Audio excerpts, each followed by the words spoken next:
ada pohonnya. Jadi kalau daerah situ ada 15 pohon kita tebang, bisa jadi yang kita pasang 20-30 pohon. Kalau membahayakan. Kemudian pada saat pembangunan pedestrian itu sekalian kita lakukan penertiban lah, penataan ulang pohon-pohon itu yang membahayakan pengguna jalan, akhirnya sudah merusak pedestrian itu kita tebang. Pendapat substansi saya ya, nggak perlu dipaksa lagi apa yang namanya lahan hijau, namanya sawah produktif, lahan pertanian untuk diolah menjadi bangunan.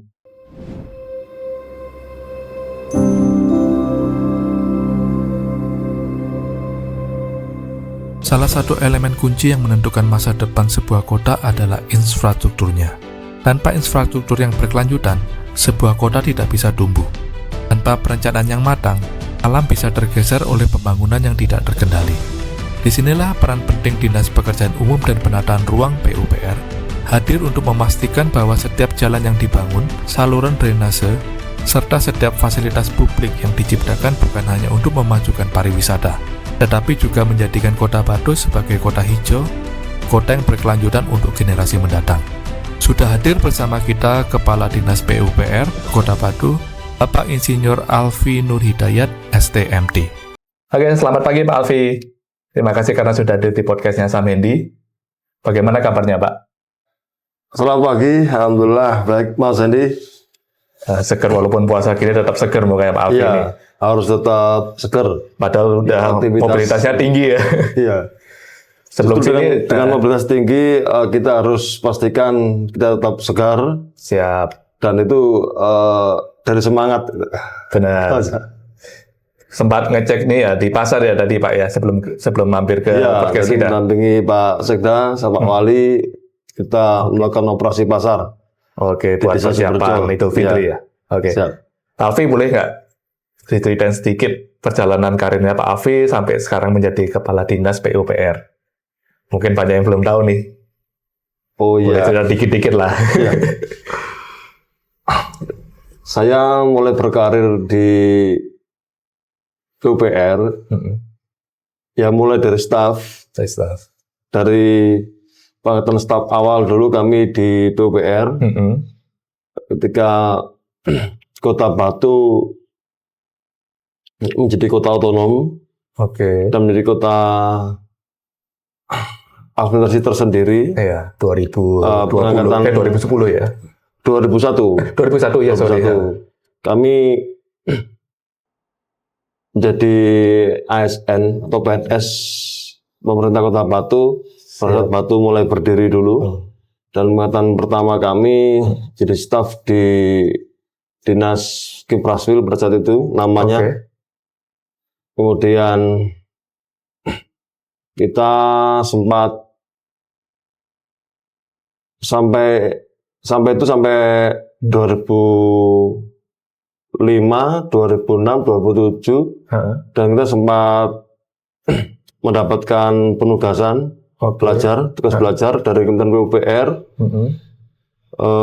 di Bandung dan kami melanjutkan di Surabaya, di ITS Surabaya, kemudian pulang dan pada saat baru selesai tugas belajar, kami mendapat amanat untuk menjadi Kepala Seksi Pembangunan Jaringan Pengairan di Dinas PU Pengairan Bina Marga. Jadi pada saat itu hanya diganti nama aja namanya, tetap PU sebenarnya. Cuma namanya Kipraswil, berubah nama, pergantian berubah nama. Iya, ganti menteri pada itu berubah namanya, tapi tetap PU. Kemudian berarti ketika pengelolaan Bandara Abdurrahman Saleh itu dikelola oleh 5 instansi di Malang Raya, salah satunya pemerintah Kota Batu. Kita ditempatkan untuk di Dinas Perhubungan saat itu. Nah itu saya masih ingat waktunya Pak Edi Rupoko dan dilakukan penambahan panjang inklusipil pada Abdurrahman Saleh. Jadi Abdurrahman Saleh itu dikelola oleh pemerintah Kabupaten Malang, Kota Batu, Divisi Operasional Abdurrahman Saleh dan pemerintah provinsi. Jadi Abdurrahman Saleh itu penerbangan bandara kan? Iya, dulu masih militer. Iya. Kalau di kantor sipil dulu pas awal pertama kita diminta untuk itu. Dan setelah selesai kemudian tarik lagi ke PU lagi. Sempat di Pangeran, kemudian jadi Kabid Bina Marga, kemudian Staris, ya kepala dinas sekarang. Oke, berarti intinya ikut babat alas Kota Batu ini. Oke, Pak Alfi, visi utama Dinas PUPR dalam menciptakan Kota Batu lebih hijau dan berkelanjutan. Bicara pembangunan hijau dan berkelanjutan. Iya.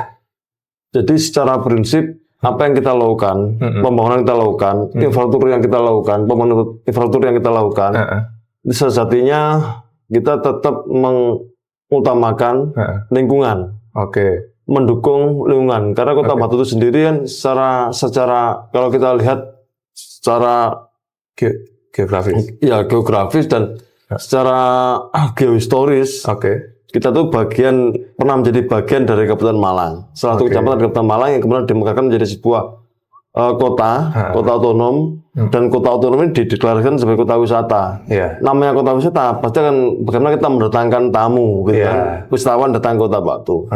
Nah, namanya pariwisata tentu tidak lepas dengan dukungan dari infrastruktur yang ada. Karena semakin nyaman wisatawan datang ke Kota Batu, dengan dukungan infrastruktur meliputi jalan, trotoar, PJU, drainase, dan lain sebagainya, semakin mantap kondisi infrastruktur, maka semakin bagus penilaian atau pandangan dari wisatawan itu terhadap Kota Batu itu sendiri. Nah, kita di sisi PUPR ini mendapatkan tugas untuk memastikan bahwa semua itu dalam kondisi baik. Semua dalam kondisi mantap untuk mendukung masyarakat Kota Batu itu sendiri dan juga wisatawan yang berkunjung ke Kota Batu. Lah, kegiatan-kegiatan yang kita lakukan dalam konteks pembangunan infrastruktur itu, kita upayakan semaksimal mungkin untuk selalu mendukung lingkungan. Artinya apa yang kita lakukan itu tetap mendukung lingkungan. Kemudian yang berkelanjutan, apa yang kita lakukan pada hari ini sejatinya adalah sebuah investasi untuk apa yang kita lakukan untuk anak cucu kita ke depan. Generasi mendatang. Gitu, ya.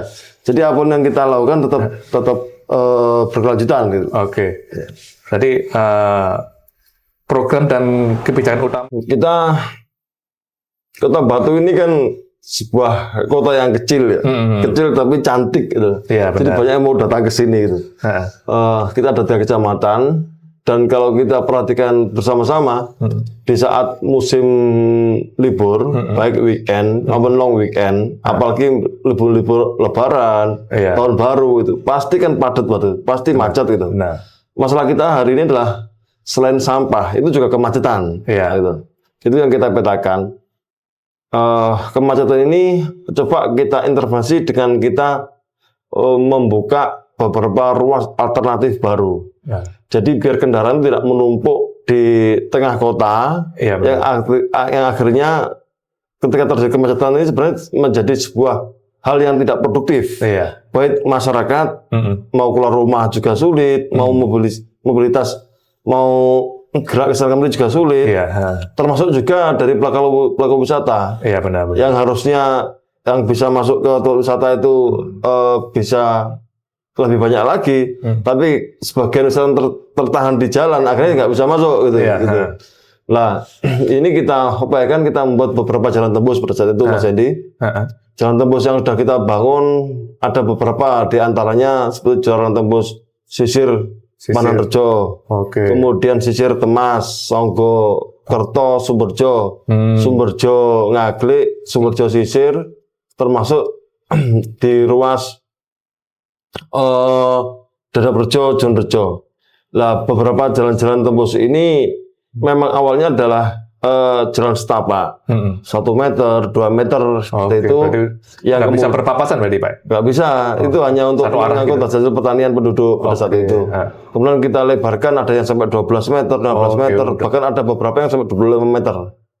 Lah, tapi titik poin di sini adalah jalan-jalan tembus yang kita bangun ini hampir secara lahan ya. Lahan itu kita hampir tidak ada yang beli. Full dukungan dari masyarakat.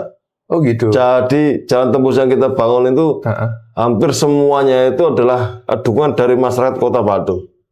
Jadi mereka diberikan aja gitu berarti Pak? Diberikan. Oke, siap. Jadi mereka memang menginginkan jalannya diperlebar dengan memberikan sebagian dari asetnya untuk dibuat pelebaran jalan.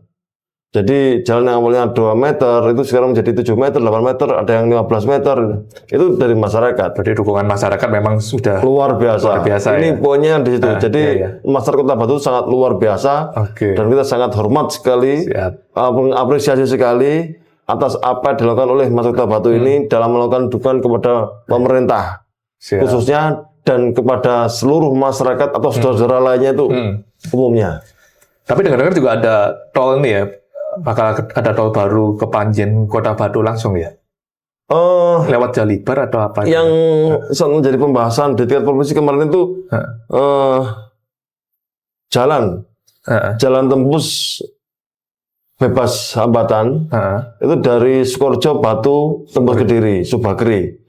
Tapi itu masih dalam tahap pembahasan, belum sampai ke arah realisasi yang berarti belum termasuk pembebasan lahan dan lain sebagainya. Belum ke sana. Itu masih sempat diwacanakan seperti itu. Oke, siap. Kalau di Kemajen saya belum dengar. Cuma kalau aku dapat bocoran dari teman-teman ini ada tol dari Malang sampai ke Batu katanya. Iya. Bocoran aja dari kementerian, nggak tahu lagi. Iya. Alhamdulillah kalau sampai seperti itu. Siap. Tantangan terbesar dalam mengimplementasikan ruang terbuka hijau (RTH) dan infrastruktur yang ramah lingkungan. Tantangan apa ini paling besar nih? Ada RTH, ada... Pertanyaan sampai di ini kan singkat, padat, dan sangat jelas sekali.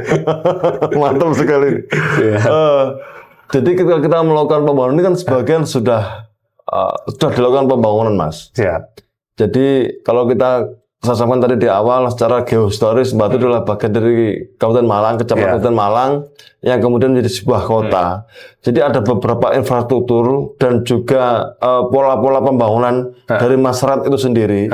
Bagi mereka bangun rumah, bangun hotel, bangun villa, itu adalah tinggalan dari Kabupaten Malang. Tinggalan dari sebelumnya. Dan ini yang mulai kita tertibkan, kan gitu kan.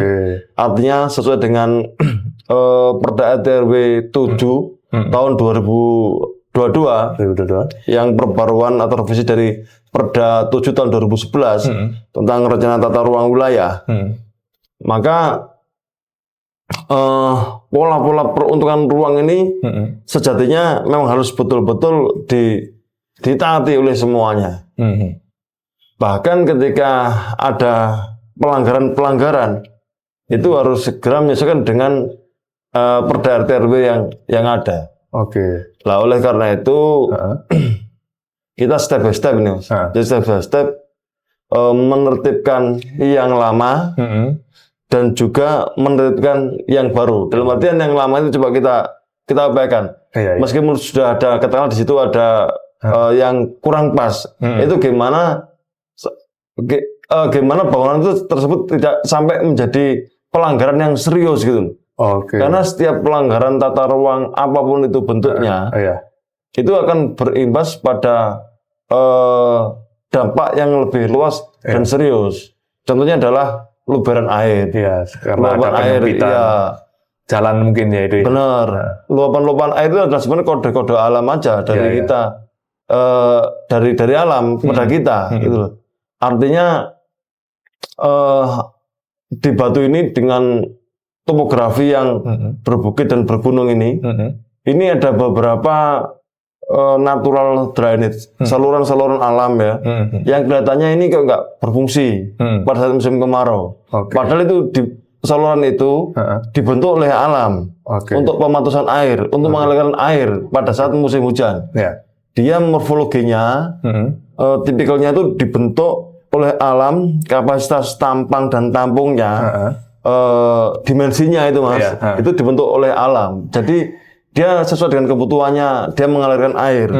Fakta di lapangan ada beberapa yang disempitkan, dibuat bangunan yang memakan sempadan. Bahkan ada yang hilang sama sekali.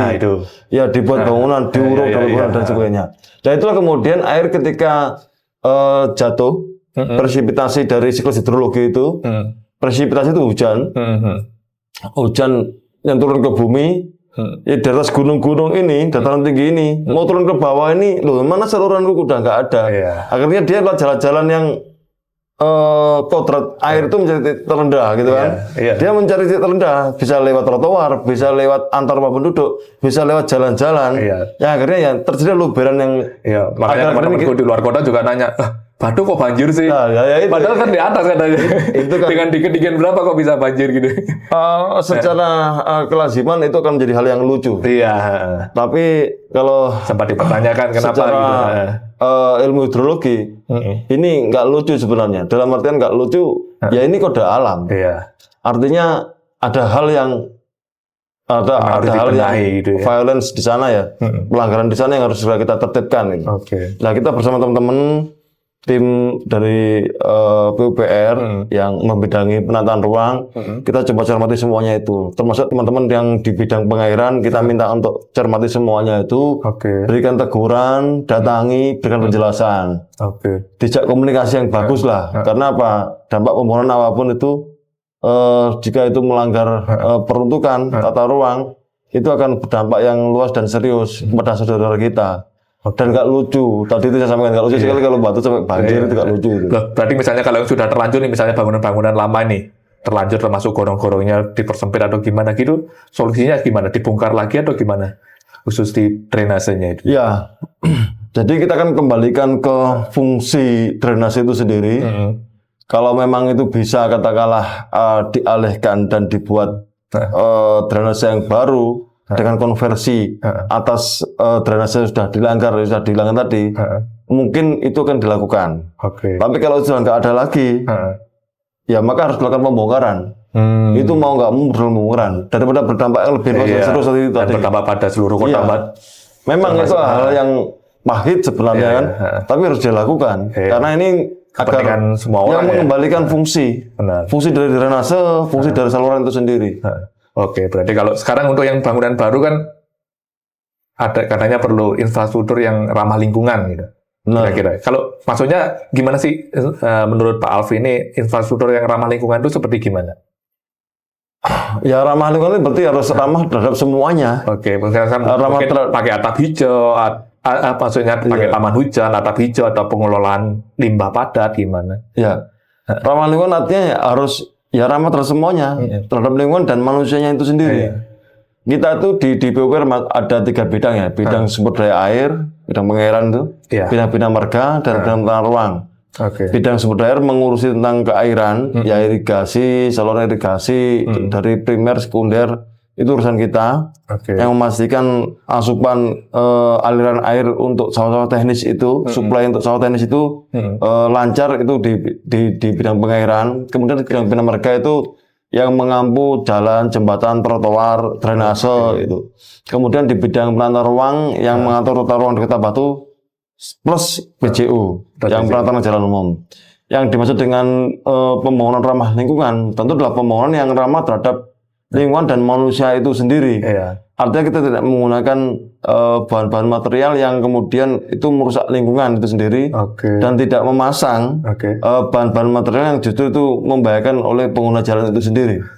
Mungkin misalnya dari 100% bangunan berapa persennya harus ada ruang hijaunya berapa persen gitu?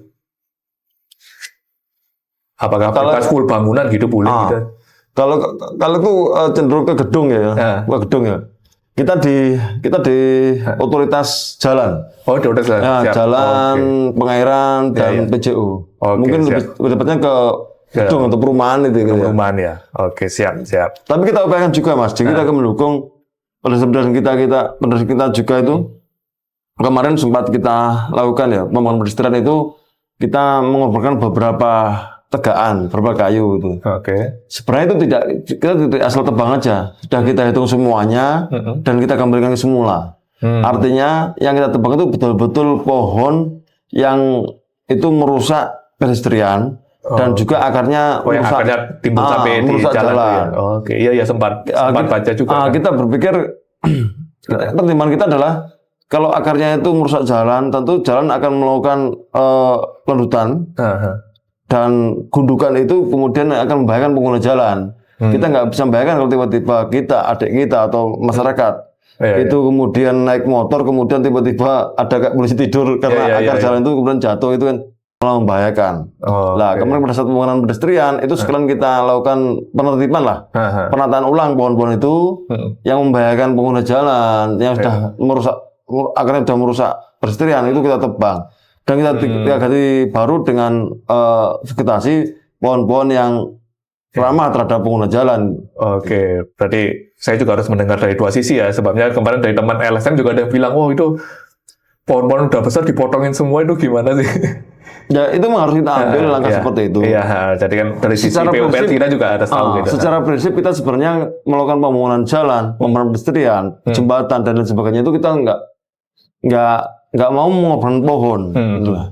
Tetapi ketika ada kepentingan yang lebih luas dan lebih tinggi, ini menyangkut keselamatan pengguna jalan, maka itu harus kita ambil langkah seperti itu. Gitu. Toh sebenarnya juga pohon itu nggak kita tebang buang percuma aja. Ada yang kita lakukan penggantian dengan pohon pengganti, bahkan lebih banyak. Iya, benar-benar. Meskipun tidak kita full tanam semuanya di situ, karena mohon maaf sebelumnya penanaman pohon-pohon di pinggir jalan itu terlalu meruyal bahasa itu. Nah, ketika meruyal seperti itu, kemudian pedestrian yang ada, trotoar yang ada itu, akhirnya justru malah mengganggu pejalan kaki, pemanfaat pedestrian itu, terutama saudara-saudara kita yang mohon maaf kaum difabel. Nggak mungkin teman-teman jalan dengan zigzag, itu kan nggak mungkin. Benar. Jadi kita atur sedemikian hingga kalau Mas Hendy nanti bisa ngecek di lapangan, bisa lihat full space yang luar biasa luas, lega dan indah di pedestrian kita. Dengan pohon yang teratur sejajar gitu kan. Itulah kita kemarin kesannya mungkin saya paham itu dan saya merasakan itu. Ada beberapa netizen, ada beberapa warga yang kritik seperti itu. Ya kami siap untuk sampaikan.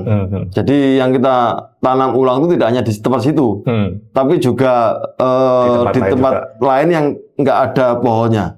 Jadi kalau daerah situ ada 15 pohon kita tebang, bisa jadi yang kita pasang 20-30 pohon. Tapi yang kita tebang tadi nggak semuanya kita pasang lagi di situ.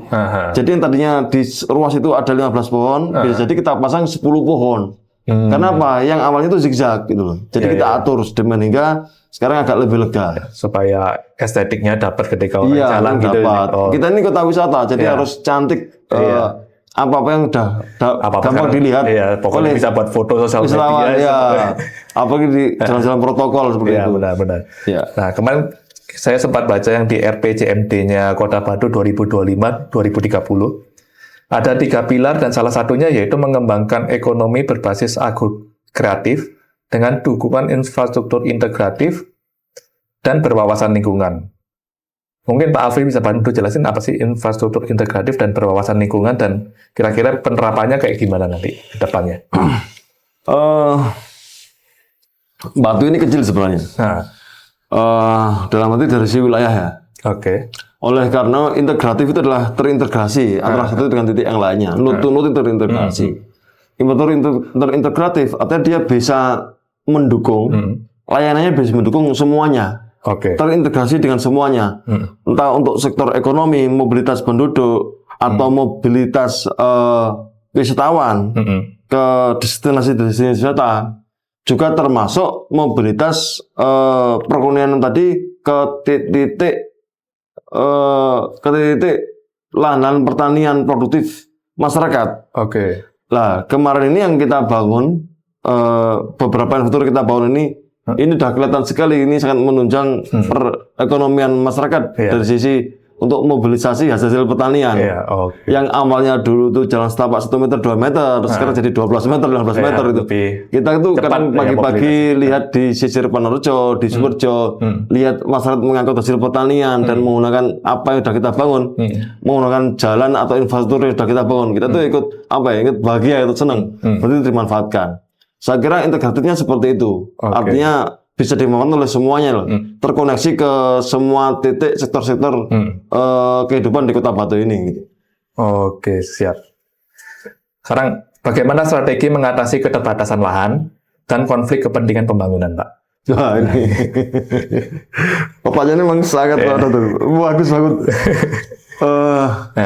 Mengatasi keterbatasan lahan. Ya. Mau nggak mau memang harus tegas kita. Iya. Jadi dengan Perda RT RW 7/2022 ini sudah jelas semuanya. Dilanjutkan dengan Perwali RDTRK kita ini. Itu sudah jelas semuanya bahwa peruntukan masing-masing lahan itu sudah ada. Maka itu yang harus kita taati. Jadi kalau mengatasi keterbatasan lahan, ya mengalahnya segitu. Saya kira nggak perlu dipaksa lagi. Jadi nggak perlu dipaksa lagi yang itu mohon maaf ini betul-betul pendapat substansi saya ya. Nggak perlu dipaksa lagi apa yang namanya lahan hijau, namanya sawah produktif, lahan pertanian untuk diubah menjadi bangunan. Iya, apalagi sekarang waktu dulu sempat zona-zona diganti jadi ruang hijau jadi bangunan-bangunan yang seharusnya nggak boleh kan? Itu pelanggaran nggak boleh seperti itu. Kalau saya untuk mengatasi keterbatasan lahan untuk apa? Iya. Untuk apa maksudnya? Untuk apa sih? Untuk kepentingan apa gitu? Kalau kemudian keterbatasan lahan Pak untuk bikin perumahan, ya sudah nggak usah bikin perumahan. Kalau mau sudah nggak ada lahan, jangan dipaksakan. Mohon maaf, jangan dipaksakan waktu untuk berubah yang ekstrim gitu loh. Artinya hilang nanti sejunya. Ketika itu lahan hijau, ketika itu sawah, itu hutan, ya sudah biarkan seperti itu. Kalau mau bikin misal, mohon maaf, kalau mau bikin satu spektakuler, misal hotel bintang 5 dengan tingkat berapa ya manfaatkan aja yang sudah ada. Kalau perlu ya perumahan atau permukiman penduduk yang sudah mau diganti rugi gitu, tapi peruntukannya untuk rumah gitu ya. Itulah dirubah jadi hotel gitu. Janganlah ini yang dirubah jadi hotel. Bangunan-bangunan sudah ada atau udah lama, udah usang itu mungkin bisa gimana? Tapi ini lebih cenderung ke pendapat saya pribadi gini. Siap. Tapi saya kira juga mewakili isi hati seluruh masyarakat Kota Batu lah. Sebabnya itu juga nanti berpengaruh sama drainase air juga yang tadi sampaikan sebelumnya terhadap apalagi curah hujan tinggi alam yang dari Kota Batu ini. Oke, siap. Ngomongin masalah jembatan nih Pak, kemarin aku dengar ada program pembuatan jembatan penyeberangan di bawah tanah Jalan Dewi Sartika ya? Oh ya. Yang katanya infonya ini katanya anti banjir, ramah energi dan ramah difabel. Tapi sayangnya programnya diundur 2026. Padahal kan bagus sekali itu programnya. Sebenarnya bukan diundur 2026 ya. Jadi artinya memang kita kaji lebih mantap lagi dengan Pak Wali Kota yang baru dan Wakil Wali Kota yang baru. Jadi ini awalnya adalah gini. Jadi awalnya adalah kita itu pada saat pasar induk Among Tani itu diresmikan oleh Presiden pada saat itu, kemudian ada beberapa kejadian yang warga masyarakat yang menyeberang kemudian tabrak, tabrak kendaraan dan kemudian bahkan sampai MD ya, meninggal dunia. Lah kita kemudian terlanjut untuk membuat infrastruktur yang nyaman dan ramah buat pejalan kaki, yang mengkoneksikan antara pasar dan terminal pada saat itu. Dan itu sudah saya konsultasi ke pimpinan pada saat itu dan dijadikan untuk buat perencanaan. Udah kita buat perencanaannya itu. Jadi kita membuat underpass namanya. Kenapa kita milih underpass? Pilihannya adalah underpass atau overpass. Kalau overpass itu jembatan penyeberangan. Kita nggak milih overpass karena apa? Itu kecenderungan masyarakat itu enggan untuk naik tangga nyebrang gitu loh, capek dan lain sebagainya. Dan yang kedua, ini saya tegaskan kepada staf-staf kami bahwa saya nggak mau overpass karena apa? Itu kan menghalangi view-nya Gunung Arjuna dan Gunung Ponderman. Benar. Ini harus dijaga di Kota Batu saya kira. Jadi biar semuanya itu menikmati. Ini anugerah dari Tuhan Yang Maha Esa ini. Adanya gunung dan suasana yang sangat-sangat bagus itu, indah gitu. Nah, maka pilihan kita adalah di underpass. Nah, underpass itu adalah sebuah terowongan. Kita menggunakan material top-top culvert itu. Jadi nanti dapatnya itu kayak masuk ke sebuah ruangan. Nah, ruangan ini nanti pencahayaannya dari atas, maksud kami itu kita pasang beberapa panel surya, solar cell gitu. Jadi yang menerangi bawah itu lorongnya nggak gelap, jadi akan terang benderang dalam. Karena apa? Ada solar cell yang untuk energinya untuk menerangi bawah dan itu nanti karena itu sifatnya kayak ruangan besar itu, kayak lorong itu. Nah itu bisa digunakan teman-teman penggiat seni itu untuk galeri seni dan lain sebagainya lah gitu. Kalau perlu Mas Hedi bisa podcast di Pas. Siap, nanti kalau udah jadi saya podcast di situ lagi. Mantap itu. Tapi biasanya kan nanti ada pedagang kaki 5, ada dan sebagainya. Itu tergantung kita, Mas. Tergantung kita semuanya. Kita itu siapa? Ya kita pemerintah juga masyarakat. Sama-sama menjaga lah. Selama ada sense of belonging terhadap infrastruktur yang kita bangun, kita akan sama-sama menjaga itu. Agar tetap indah ya, jangan sampai ada lah seperti itu. Supaya pengguna jalan juga nggak terganggu. Iya, nggak terganggu. Dan itu kan lebih aman. Orang bisa parkir di terminal, kemudian masuk ke pasar. Juga ramai juga. Dan nggak perlu bawa kendaraan pribadi, pakai aja angkot-angkot itu, naik aja angkot-angkot kita itu, MPU kita, mobil penumpang umum itu. Biar juga hidup juga mereka gitu. Kemudian turun di terminal, kemudian ke pasar, dan nggak bayar parkir dan nggak nyetir ya, karena lebih enak gitu kan. Iya benar-benar. Oke Pak, pertanyaan terakhir Pak. Persiapan PUPR dalam penataan infrastruktur menghadapi momen Idul Fitri 2025 untuk memastikan kenyamanan mobilitas wisatawan maupun pemudik. Persiapannya ini, Pak. Pertanyaan yang update ya seperti ini ya. Kita bentar lagi kan Idul Fitri nih, musim libur Lebaran. Dan sudah beberapa itu diumumkan di media, meskipun juga mungkin masih digodok juga pemerintah pusat. Akan adanya libur panjang ya. Libur panjang kurang lebih 11 hari gitu. Kita prediksi akan ada lonjakan wisatawan yang datang Kota Batu. Sekaligus juga banyak sekali warga Kota Batu yang di luar akan mudik kembali ke kampung halamannya ke Kota Batu. Nah dari sisi PUPR kita siapkan Mas Hendi, kita siapkan infrastruktur yang aman dan nyaman buat masyarakat dan wisatawan yang datang ke Kota Batu. Berupa kita memastikan jalan kita dalam kondisi mantap. Ini teman-teman terus mulai dari kemarin kita melakukan operasi ketupat, operasi kegiatan tutup lubang dengan cepat. Siap. Itu saya minta tadi malam juga beberapa ruas di provinsi juga teman-teman provinsi melakukan hal yang sama. Kita pastikan tidak ada potholes, tidak ada lagi lubang jalan di Kota Batu. Kemudian kita memberikan dukungan juga terhadap pencahayaan, PJU. Saya minta teman-teman sisir semuanya. Kita sisir kalau ada PJU mati hidupkan. Itu. Kemudian drainase yang kotor yang tersumbat pastikan lancar, karena jangan sampai nanti pada saat musim penghujan, pada saat musim mudik kemudian ada luapan air.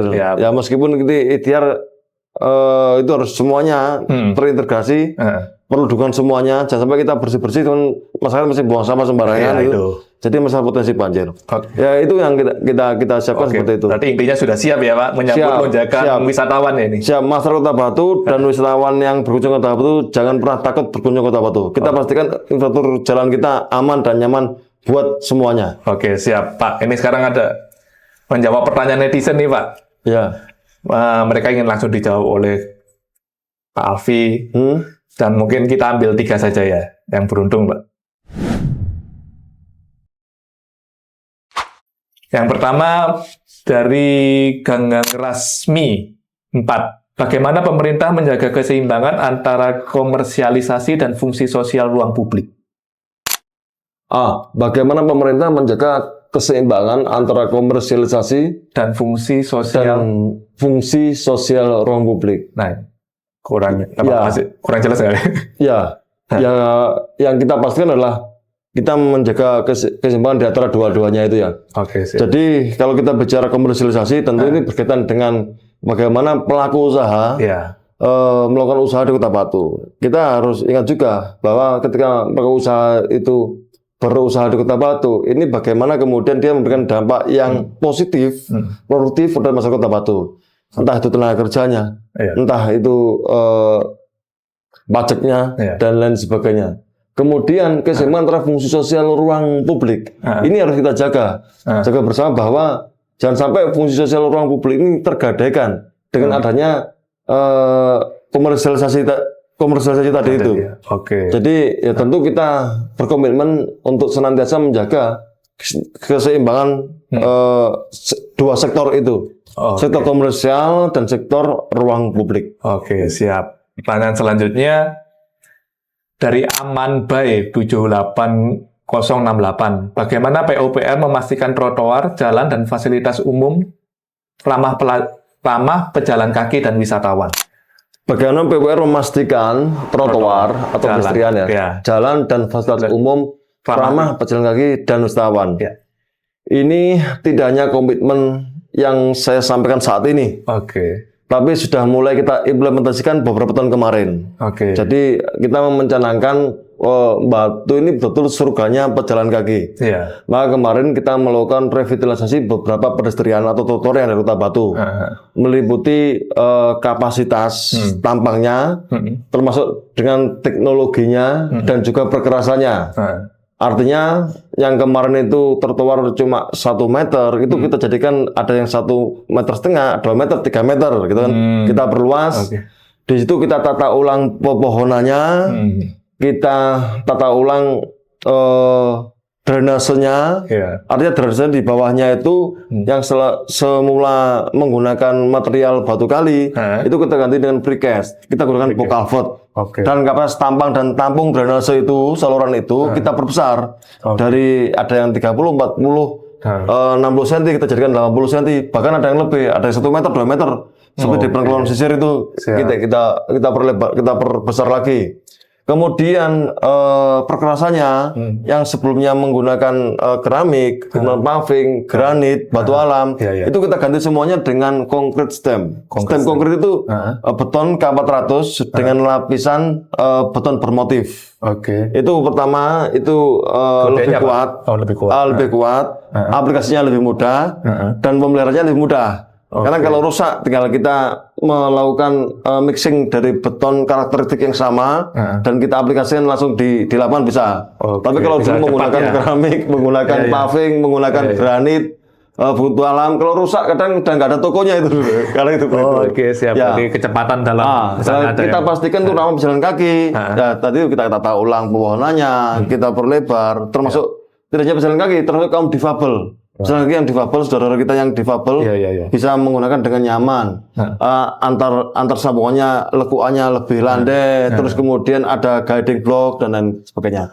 Termasuk kalau nambahan aksesoris fosfor, meskipun ini bukan yang utama, itu bisa kan menyala, glow in the dark ketika situasi itu betul-betul gelap. Tapi kalau masih remang-remang dia nggak nyala. Tapi gelap total itu nyala itu. Sudah kita buktikan. Siap. Terakhir dari lover of cricket. Sirket. PJU sudah harus beralih ke panel surya, Pak. Seperti di Lembah Metro, sudah jalannya kecil, gelap. Apalagi kalau ada motor gitu, suka nggak nyalain lampu kalau malam. Iya. Ini menjadi tapi masuk ranahnya Pak PUPR ya? Itu ranah kita. PJU-nya ranah kita. Jalannya juga ranah kita. Ini bagus, pertanyaan bagus.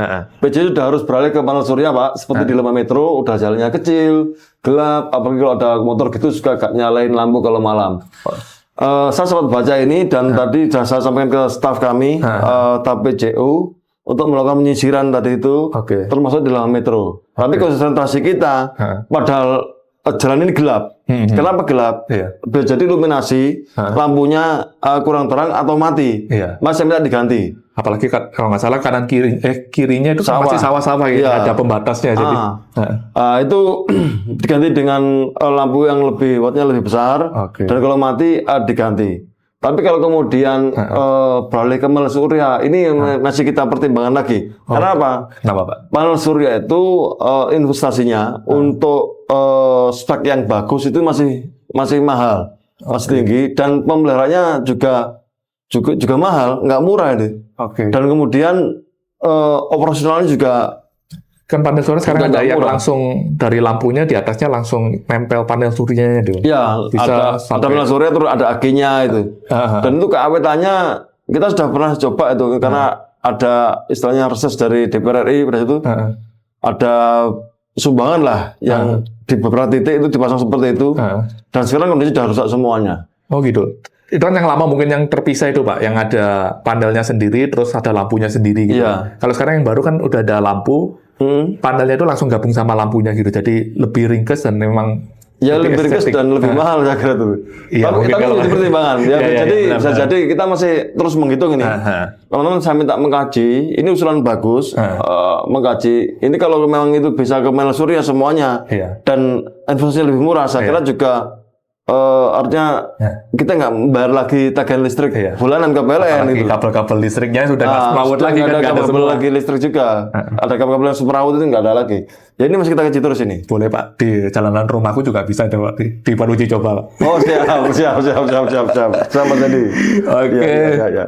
Oke, terima kasih Pak Alfi atas wawasan dan Sama-sama, semangatnya yang Mas Andi. luar biasa dalam membangun Kota Batu yang lebih hijau dan berkelanjutan. Ya, Dan semoga sama-sama. semangat Pak Alfi ini dapat menginspirasi yang menonton podcast ini juga Pak. Siap. Sama-sama Mas Andi. Siap. Saya juga sangat senang sekali ya. Ini ada anak-anak muda Kota Batu yang punya punya semangat luar biasa untuk membangun Kota Batu Iya, benar. dari sisi podcast ini. Ini luar biasa ini. Transisi publikasi ya gitu Iya, lebih. ini harus seperti itu. Iya. Jadi mengkoneksikan antara kebijakan pemerintah, polisi yang ada dengan masyarakat. Iya, Kita bisa ini bagus. Siap. Ada pertanyaan yang ditampung, disampaikan, nanti kita jawab. Benar. Ini bagus saya kira. Dari warga. Tapi secara inti kegiatan seperti ini bagus sekali, Mas Andi. Saya sangat berterima kasih sekali. Oke, terima kasih. Dan seperti ini harus terus Iya. ditularkan gitu loh ke seluruh masyarakat untuk istilahnya ada konektivitas antara pemerintah dan masyarakat. Siap. Jadi kita pun juga mendengar apa yang ingin disampaikan masyarakat melalui podcast ini. Jadi menampung tidak hanya sekarang itu menampung tidak melalui tidak aspirasi melalui rakyat juga. langsung ketemu yang zaman dulu ada kolom capir. Ini kan ini ada pertanyaan podcast ini langsung, bagus sekali nih, bisa langsung. Oke, terima kasih Pak Alfi. Ya, Karena semangat podcast ini. Siap. Oke, Sobat Ladon, sampai jumpa di podcast Sam Hendy di episode berikutnya.